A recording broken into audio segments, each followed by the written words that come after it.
In this video, I'm going to go over how to read a yarn label.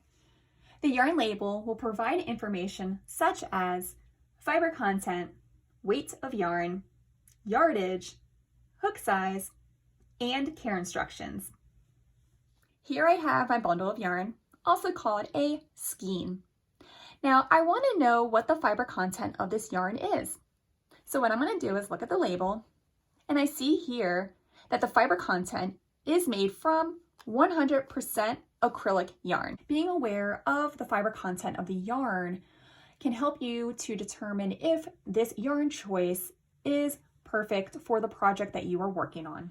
Also, this yarn label will tell me the weight of the yarn, and where I'm going to find that on this label is to look for this symbol right here. And right there, it will tell me that this yarn is a medium 4-weight yarn. The lower the yarn weight number, the more finer the yarn will be, versus the higher the yarn weight number is, then the thicker the yarn will be. Next, on the yarn label, you can find the yardage. Here on my label, it tells me that there's 285 yards of yarn. This is helpful to know so you're aware of how much yarn you are getting in the scheme. So for example, if a pattern is asking for a certain amount of yarn and it exceeds the number that is written on the skein, then you know that you're going to need to get multiple skeins of that yarn to meet the requirement yardage.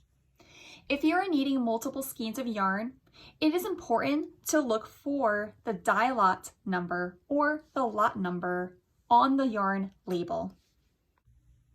If you are working on a project that does require multiple skeins of yarn, you want to make sure that the die lot number is exactly the same for each skein of yarn.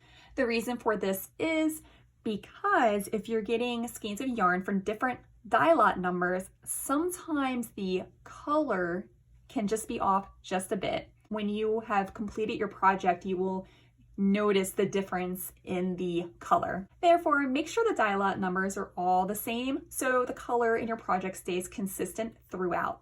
Also on this label, it will show you what hook size that it recommends. So I look at the label and I see that there is a crochet hook right here.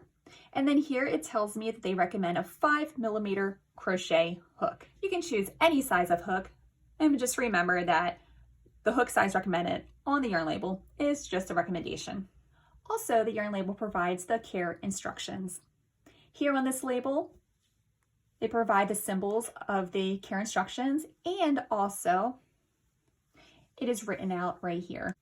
These care instructions allow you to become aware of how to take care of your crochet project so it does not cause damage to those yarn fibers. And lastly, on the yarn label, it also tells you the name of the color of yarn that the skein is. And that is how you read a yarn label.